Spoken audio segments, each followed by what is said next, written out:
Good morning, everyone. Today I'm presenting SRBF-Gaussian, a streaming-optimized framework for 3D Gaussian splatting. 3D Gaussian splatting has revolutionized neural rendering by achieving unprecedented visual quality and real-time performance. Similar to how point clouds use points as basic elements, 3DGS builds scenes using Gaussian ellipsoids as its fundamental building blocks. Each ellipsoid, defined by its spatial properties and appearance, attributes: position in 3D space, XYZ, scale to determine its size, rotation to capture its orientation, opacity for transparency, and notably, 48 spherical harmonic coefficients to represent its view-dependent color variations. As you can see in this video, it delivers photorealistic reconstruction with exceptional detail and viewpoint consistency, while maintaining high rendering speed. However, it demands substantial data volume. As illustrated in this figure, 3DGS represents scenes using millions of Gaussian ellipsoids. With so many ellipsoids with complex parameter each, a typical courtyard scene requires 700 megabytes to 1.5 gigabytes of data, which exceeds the limitation of commercial networks. This limitation severely hinders 3D Gaussian splatting's potential in cloud VR, remote visualization, and other emerging interactive applications. Therefore, through careful analysis of this dilemma, we identify three critical characteristics of 3D Gaussian splatting that pose challenges for streaming applications yet need to be carefully preserved. First is the redundancy in 3DGS.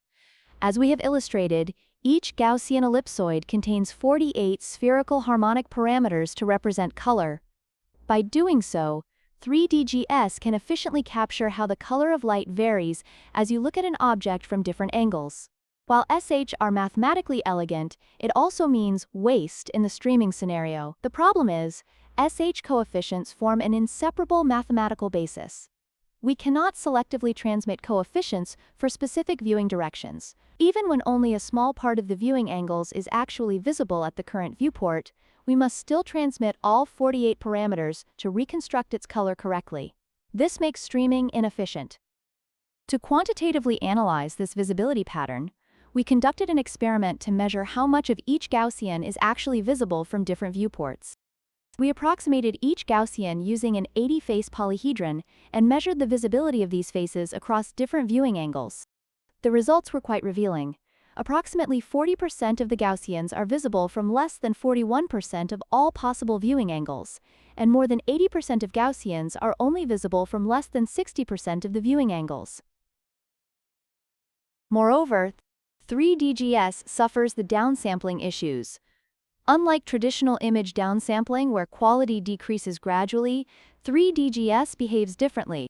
In Octree-GS, which divides Gaussians into different levels of detail, we found that reducing the number of Gaussians in 3DGS doesn't always degrade the image quality smoothly.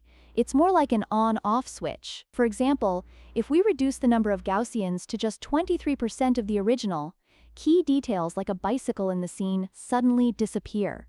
The image quality drops dramatically, and the overall scene becomes less coherent. Another challenge lies in the incompatibility between Gaussian models of different quality levels. In cloud VR applications, as users move through the scene, different parts of the environment require varying levels of detail. Distant objects can be rendered at lower quality while maintaining visual fidelity. As users approach these objects, higher quality versions need to be streamed to the client to maintain visual quality. However, unlike incremental encoding schemes or point clouds, different quality levels of Gaussian models cannot be directly merged. When we attempt to combine them, Gaussians at the same location in different models might overlap or even contradict each other, resulting in visual artifacts and a noticeable drop in image quality. Currently, streaming different quality levels of 3DGS requires replacing the entire set of low-quality Gaussians with high-quality ones, making it inefficient for adaptive streaming scenarios. To address these challenges, we introduce several key innovations. We start with key innovation in our framework. Our motivation is that we could separate the object's inherent color from the way light affects it.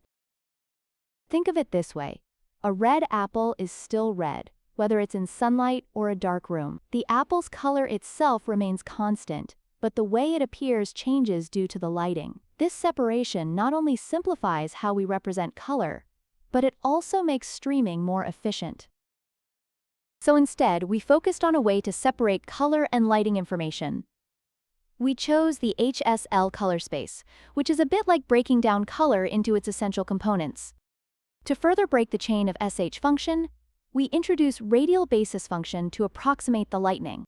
A radial basis function is a special type of function whose value depends only on the distance from the origin. In each SRBF, we use center, scale, and range to represent a regional visual effect.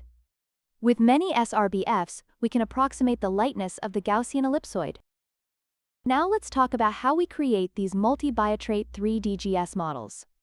We start by training a very high-quality 3DGS model. Then, we measure how much each Gaussian contributes to the final image when viewed from different angles. By doing this, we select the essential Gaussians that have the biggest impact on the image. Based on this, we further train different level of the 3DGS models. Thereby, the most Gaussians in different quality level are reusable, which has many benefit than replacing the entire scene. Our occlusion culling strategy combines visibility determination and SRBF activation. By only sending visible Gaussian ellipsoids and their corresponding SRBFs for each possible user position and viewpoint, the data in streaming can be significantly reduced. To validate the effectiveness of our approach, we conducted comprehensive experiments.